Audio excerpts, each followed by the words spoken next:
Hey, okay, so I was just on the internet, and I just found Wikipedia, and on it I found an interesting little article that talked about a sequel to Donnie Darko. Now, when I originally read about this, I thought, okay, well that might be interesting. I mean, I don't know what the hell they'll do with it, but, Donnie Darko was a great film, and the guys who made it, I'm sure they'll find some way to make something new and interesting, and we'll love it. And then I read about it. The film is called S. Darko. It's being released next year, as I read. And it is not being made by any of the original makers of the first film. Well, that just sounds like a winning combination, doesn't it? I mean, you take something like Donnie Darko that is just so unique. Just, you get, when you watch it, it's guaranteed that you will never, ever see anything quite like it. I mean, granted, when I saw it, I mean, I didn't really understand it. I knew it was a good movie. I mean, I loved it. I didn't understand anything that was going on. I had to watch it like 2 or 3 times to really get it. Maybe I'm just thicker than most other people, I don't know, but I mean, the bottom line is, it's a really good movie. I mean, it's just amazing, and it's got this like weird cult following that's going on. There's the website that sort of clears up. In fact, the website is sort of a pseudo-sequel to it. I mean, it just kind of ties up what happens to a lot of the characters after the movie ends, just everything that goes on, and it's just really amazing. Even the website itself is just unique. But, S. Darko, which focuses on Donnie Darko's little sister from the original, who was a dancer in this little group called Sparkle Motion.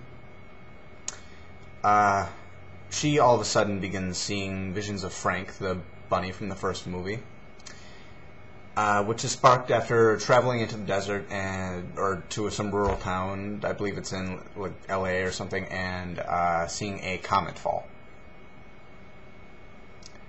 Okay, so first of all, you cannot replace Jake Gyllenhaal's character, Donnie Darko, with Samantha Darko, his little sister.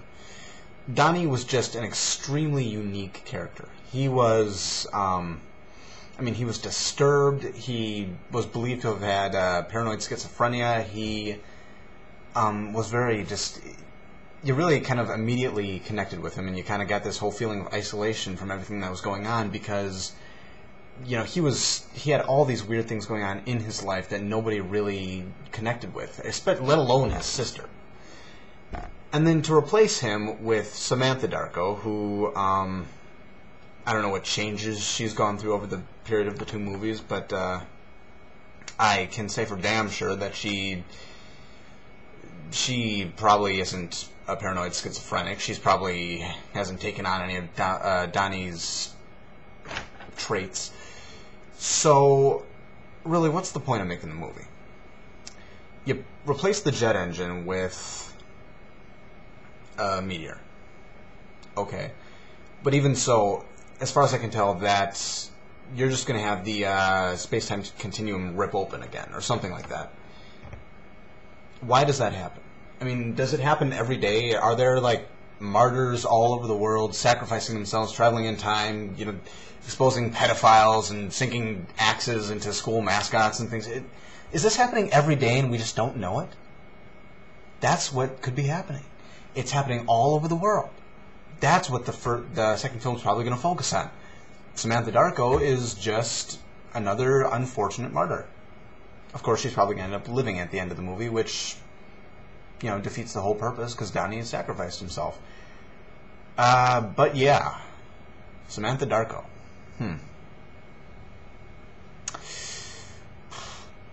I don't know. I mean, this is obviously just a, quick cash-in thing. Try to make a little more green off the success of the first one. It's cult following because they know there are some people who, even though they believe it's going to suck, are going to see it anyway just because it has the name Darko in it and has the return of Frank, which also doesn't make a whole lot of sense.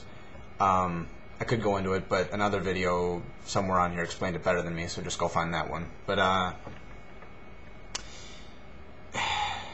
I don't know. I mean, it's not made by any of the original people. In fact, I'm looking at Wikipedia right now, and let's see. The guy who plays Frank isn't even the original actor. He is a guy who was in Super Babies, Baby Geniuses 2. He was in Josie and the Pussycats. He's playing Goku in the Dragon Ball Z or Dragon Ball movie. Oh, I know who this is. It's the guy who played Robbie in War of the Worlds. It's Justin Chatwin. No. Yeah, then there was just one other thing that just kind of caught my eye. There's a character called Iraq Jack. We're probably just gonna make some obscure references to the war in Iraq and turn this into a whole war is bad thing. And as the video that I mentioned earlier said, they're probably going to turn this into teen horror, some teen horror thing, much like Alien vs. Predator 2, which was a teen drama mixed with aliens and predators. I hated that movie. The black guy died first. And I'm talking about Alien vs. Predator 2, the black guy died first among all of them, which, as Not Another Teen Movie tells us, is the proper formula for a good, awful teen drama. I mean, hell, when he dies, he says, "Help me, man." Yeah, cool. But anyway, Samantha Darko's actor reprises her role. Good job, guys.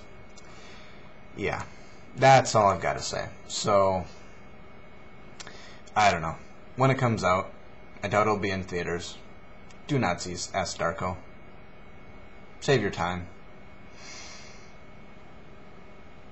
Make sure that Chris Fisher, director of S. Darko, and also director of, director of Moonlight, sorry.